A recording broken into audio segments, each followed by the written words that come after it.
Dipole in non uniform electric field. ठीक है, तो डाइपोल को जब नॉन यूनिफॉर्म इलेक्ट्रिक फील्ड में रखते हैं तो उसके ऊपर कितना टॉर्क लगता है और कितना फोर्स लगता है वो हम डिस्कस करते हैं। तो नॉन यूनिफॉर्म इलेक्ट्रिक फील्ड क्या होता है भाई? अभी तक हमने क्या देखा, ये हमारे पास इलेक्ट्रिक फील्ड, मान लो ये इलेक्ट्रिक फील्ड है, लेकिन ये इलेक्ट्रिक फील्ड कैसा है? ये इलेक्ट्रिक फील्ड यूनिफॉर्म है। इधर पॉजिटिव चार्ज की कोई प्लेट रखी है, यहाँ पे एक नेगेटिव चार्ज की प्लेट रखी है, और इलेक्ट्रिक फील्ड की जो डायरेक्शन होती है वो ऑलवेज पॉजिटिव चार्ज से नेगेटिव चार्ज की तरफ होती है। ठीक है, तो हमने जो पढ़ा है, हमने क्या पढ़ा है कि यहाँ पे एक डाइपोल, ये डाइपोल सभी को पता है। डाइपोल क्या होता है? एक ऐसा सिस्टम होता है, एक ऐसी अरेंजमेंट होती है जिसमें दो इक्वल एंड अपोजिट चार्ज एक सर्टेन डिस्टेंस से सेपरेट किए जाते हैं। जैसे ये एक चार्ज ले लिया हमने, मैं यहां पे लिख रहा हूं डाइपोल क्या होता है, ये -q और ये +q। ठीक है, तो इस अरेंजमेंट को हम क्या बोलते हैं? डाइपोल बोलते हैं। ये डिस्टेंस हम लेते हैं 2a, दोनों के बीच का, ये a ये b। ये दोनों चार्ज जो होते हैं इनकी मैग्नीट्यूड सेम होती है, एक जैसी होती है, लेकिन एक पॉजिटिव होता है और एक नेगेटिव होता है। तो ये अरेंजमेंट क्या कहलाती है? डाइपोल। तो यहाँ एक डाइपोल हमारे पास रखा है, this is -q, this is +q, और ये थीटा एंगल बना रहा है। इसकी डाइपोल मोमेंट जो होती है, डाइपोल मोमेंट की डायरेक्शन जो होती है वो नेगेटिव चार्ज से पॉजिटिव चार्ज की तरफ होती है। ठीक है, तो ये इसकी डाइपोल मोमेंट की डायरेक्शन भी, p की डायरेक्शन इधर, और ये कितना एंगल बना रहा है? थीटा। ये कैसा इलेक्ट्रिक फील्ड है? ये यूनिफॉर्म इलेक्ट्रिक फील्ड है। कैसा इलेक्ट्रिक फील्ड है? Uniform electric field. लेकिन अब देखो मैं थोड़ा सा इस तरह से करके बनाता हूं।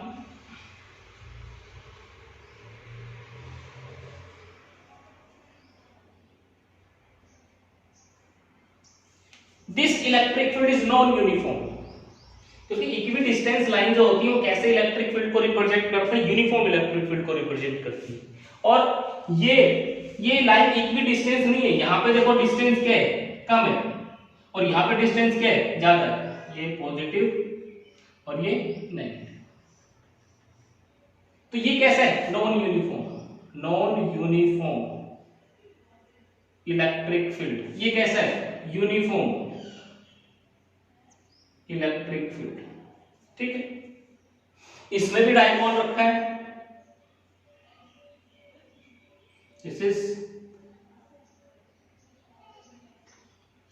-q, this is +q।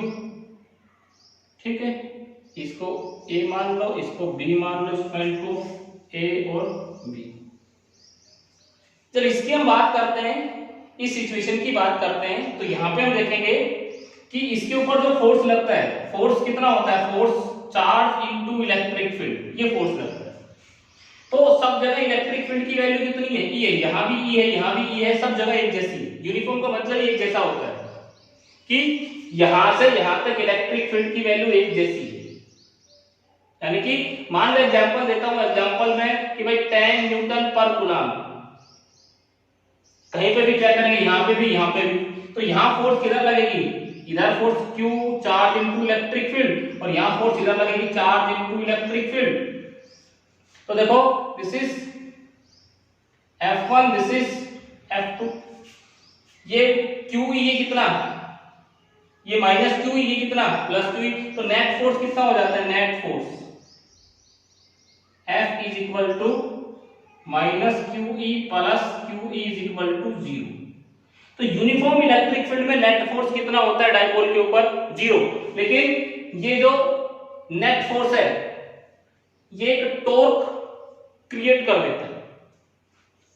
This forms a couple of forces and couple of forces rotates the dipole. और जो फोर्स किसी को घुमा दे उसको हम बोलते हैं टॉर्क। तो यहाँ पे टॉर्क लगता है, और वो टॉर्क कितना होता है? Torque is equal to PE sin theta. ये हमने निकाल रखा है बेटा, इसलिए हमने डायरेक्ट लिख दिया यहाँ पे। तो यहाँ पे नेट फोर्स कितना लगता है यूनिफॉर्म इलेक्ट्रिक फील्ड में? 0। लेकिन टॉर्क 0 नहीं होता।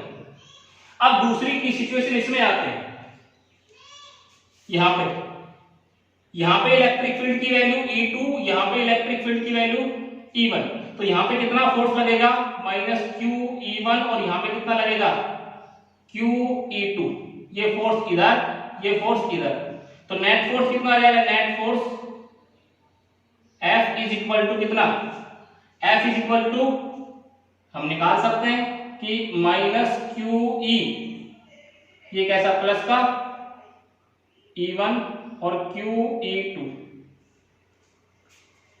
अब ये नेट फोर्स इसमें जीरो नहीं होगा, net force on dipole is not zero. जब नॉन यूनिफॉर्म में रखा होता है तो नेट फोर्स जीरो नहीं होता, ठीक है।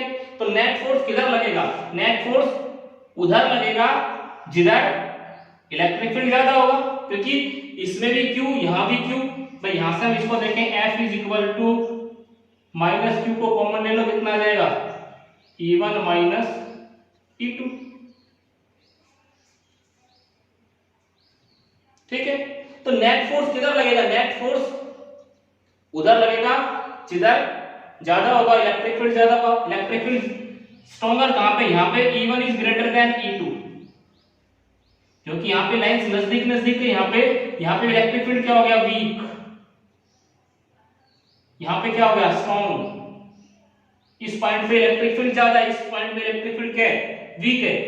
तो एक फोर्स इधर लग रहा है, दिस इज F1, ये फोर्स इधर लग रहा है F2, तो नेट फोर्स किधर लगेगा, इसमें हमें दिख रहा है F1 is greater than F2, तो नेट फोर्स किधर लगेगा, F1 की तरफ,